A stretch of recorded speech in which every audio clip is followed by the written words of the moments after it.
وسلم کی محبت پیدا کرنے کا ایک راستہ درود پاک ہے، تو اس کو بھی میں عرض کر دوں، ورنہ میں نے تو کچھ اور سوچا تھا۔ تو بہرحال میں عرض کر رہا تھا کہ میں نے ابتدا میں آپ کے سامنے قرآن کریم کی ایک آیت پڑھی جس کو ہم ہر جمعہ میں سنتے بھی ہیں، اور یوں بھی الحمدللہ مسلمانوں کو وہ آیت یاد ہوتی ہے، ان اللہ و ملائکتہ یصلون علی النبی یا ایھا الذین آمنوا صلوا علیہ وسلموا تسلیما، کہ اللہ جل شانہ اور اللہ کے فرشتے نبی اکرم صلی اللہ تعالی علیہ وسلم پر صلاۃ و سلام بھیجتے ہیں، یصلون علی النبی، صلاۃ بھیجتے ہیں، رحمت بھیجتے ہیں، اے ایمان والو تم بھی صلاۃ و سلام بھیجو۔ علماء نے لکھا ہے کہ درود شریف کی فضیلت کے لیے اتنی ہی بات کافی ہے کہ اللہ کا یہ عمل ہے۔ اللہ تعالیٰ نے جتنے بھی احکام دیے ہیں، کسی حکم کے بارے میں اللہ نے یوں نہیں فرمایا ہے کہ میں کرتا ہوں تم کرو۔ ایک درود پاک ایک ایسا حکم ہے کہ اللہ نے فرمایا کہ میں بھی کرتا ہوں تم بھی کرو، کوئی حکم ایسا نہیں۔ لیکن درود پاک ایسا ہے کہ اللہ نے فرمایا کہ ان اللہ و ملائکتہ، اللہ بھی رحمت بھیجتے ہیں، فرشتے بھی بھیجتے ہیں، تم بھی بھیجو۔ اس سے اس کی اہمیت معلوم ہوئی، اور اللہ نے حکم دیا ہے، اسی لیے علماء نے لکھا زندگی بھر میں ایک مرتبہ درود پڑھنا۔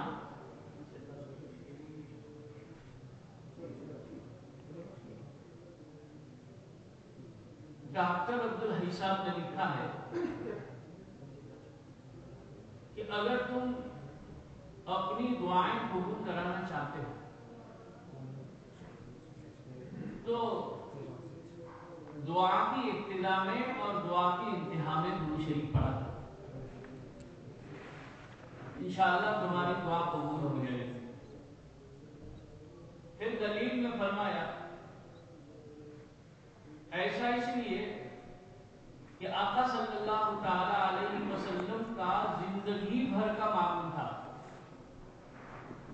کہ آقا کے یہاں کوئی کچھ لے کر جاتا تھا، آقا اس کو کچھ نہ کچھ دیتے تھے۔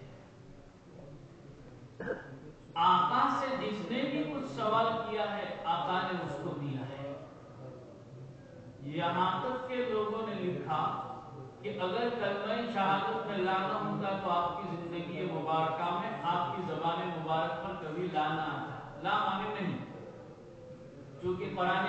کلمہ تشہد میں اشہد ان لا الہ الا اللہ ہے، نہیں ہے کوئی معبود سوائے اللہ کے، تو وہاں چونکہ لا ہے اس لیے فرمایا آپ کی زبان مبارک پر لا آیا، ورنہ اگر اس تشہد کے کلمے میں اگر لا نہ ہوتا تو آپ کی زندگی آپ کی زبان مبارک پر لا بھی نہ آتا۔ تو ڈاکٹر عبدالحی صاحب لکھتے تھے کہ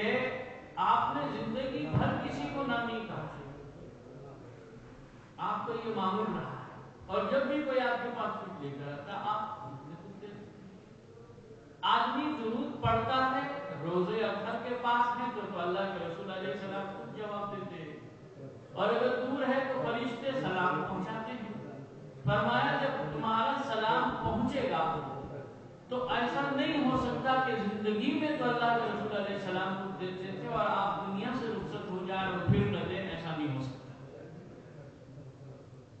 اس لیے اگر آپ ابتدا اور انتہا میں درود پڑھیں گے تو انشاءاللہ اس درود کی برکت سے اللہ تعالیٰ جب اس درود کو قبول فرما لیں گے اور آقا جب اللہ تعالیٰ سے درخواست کریں گے کہ اس کو عطا فرمائیں گے تو اللہ ضرور عطا فرمائیں گے۔ فضائل حدیث میں، فضائل اعمال میں آپ سب لوگوں نے شاید سنا ہوگا کہ حرم میں ایک آدمی طواف کر رہا تھا، یہ علامہ سخاوی رحمۃ اللہ علیہ نے بیان کیا ہے۔ حرم میں ایک آدمی طواف کر رہا تھا اور درود شریف ہی پڑھ رہا تھا اور کچھ نہیں کرتا۔ ایک آدمی اس سے ملے، اس سے کہا کہ بھئی یہ مقام ایسا ہے کہ وہاں دعا قبول ہوتی ہے، آپ دعا کریں۔ کہا میں تو درود شریف ہی پڑھوں گا۔ کہا درود شریف تو آپ اپنے ملک جا کر بھی پڑھ سکتے ہیں، یہاں جگہ قبولیت کی ہے، آپ دعا پڑھیں، دعا مانگیں، وہاں بھی دعا مانگ سکتے ہیں، دعا تو کہیں بھی مانگ سکتے ہیں، لیکن وہ جگہ قبولیت کی ہے، اس لیے آپ حرم میں زیادہ دعا مانگا کریں، درود شریف مکان جا کر بھی پڑھ سکتے ہیں۔ تو انہوں نے کہا نہیں میں تو درود شریف ہی پڑھوں گا۔ تو انہوں نے کہا کہ آخر ایسا کیوں؟ تو اس نے کہا کہ اصل مجھ سے ایک ایسا واقعہ ہوا ہے، اس وقت سے میں نے طے کیا ہے کہ زندگی بھر درود پڑھتا رہوں گا۔ وہ واقعہ ایسا کہا کہ میں اپنے والد کے ساتھ ایک جماعت کے ساتھ ہو کر آ رہا تھا،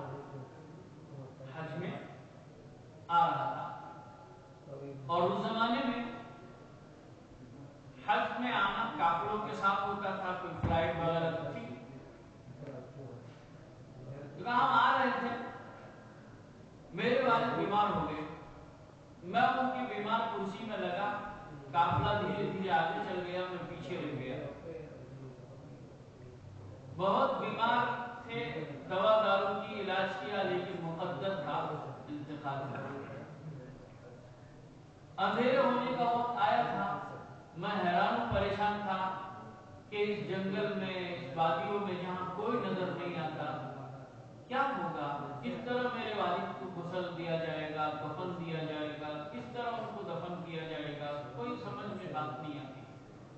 میں حیران تھا۔ کچھ دیر بیٹھا رہا، اور دیر تک رات کو بیٹھنے کے بعد آنکھ لگ گئی،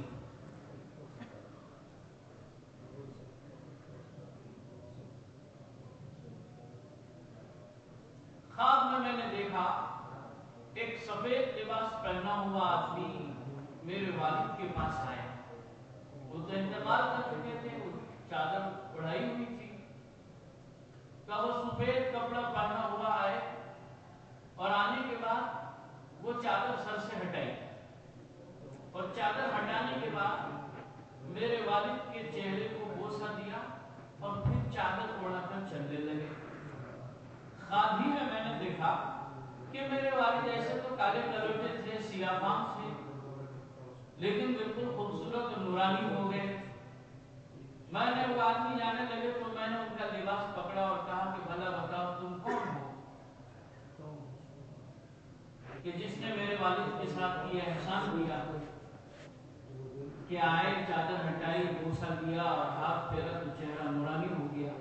کہا میں وہ ہوں جس پر تیرے والد درود پڑھا کرتے تھے صلی اللہ علیہ وسلم۔ پھر انہوں نے کہا کہ مجھے خواب ہی میں بتایا کہ فلانی کی جگہ سے، اس علاقے کی طرف سے صبح سویرے کچھ لوگ آئیں گے جو آپ کی مدد کریں گے، آپ کے والدوں کی تجہیز و تکفین اور دفن کرنے میں آپ کی مدد کریں گے۔ کہا صبح جب ہوئی میں نے دیکھا کہ کچھ لوگ ادھر سے آئے، اور آنے کے بعد میری مدد کی تجہیز و تکفین میں نے اسی وقت سے تھام لیا تھا کہ جب تک زندہ رہوں گا درود شریف پڑھتا رہوں گا۔ بھائیو، بزرگوں، دوستو، اس واقعے سے عالم یہ کرنا ہے کہ درود شریف وہ دو ہے کہ آدمی اگر اس کو پابندی سے پڑھتا رہے تو اللہ جل شانہ کی طرف سے مدد اور اعانت یہ ہوتی ہے کہ مرنے کے بعد بھی اللہ تعالیٰ نصرت و مدد کرتے ہیں۔ آدمی کا کچھ قدم تو بڑھائے، اسی لیے۔ اور ایک روایت میں تو نبی اکرم صلی اللہ علیہ وسلم نے ارشاد فرمایا ان اول الناس بی یوم القیامت اکثر الصلاۃ، کل قیامت کے دن میرے نزدیک سب سے زیادہ قریب وہ ہوں گے جو کثرت سے درود پڑھنے والے ہوں گے۔ بعض لوگوں کے معمولات ہیں کہ روزانہ کے 3000 4000 مرتبہ درود شریف پڑھتے ہیں، اس لیے ہمارے صوفیہ فرماتے ہیں کہ سب سے اعلیٰ اور افضل درود تو درود ابراہیم ہے، جسے میں اور آپ نماز میں پڑھتے ہیں، لیکن اگر آپ اتنا لمبا درود نہیں پڑھ سکتے تو فرمایا صلی اللہ علیہ وسلم یہ بھی درود ہے، آپ اس کو بھی پڑھا کریں۔ اگر میں اور آپ اس کو پڑھیں گے تو اس کے پڑھنے کی وجہ سے انشاءاللہ دھیرے دھیرے محبت نبوی ہمارے قلب میں آ جائے گی، اور جب نبی اکرم صلی اللہ تعالی علیہ وسلم کی محبت آ جائے گی تو پھر انشاءاللہ قیامت کے دن آقا صلی اللہ تعالی علیہ وسلم ہماری سفارش کریں گے۔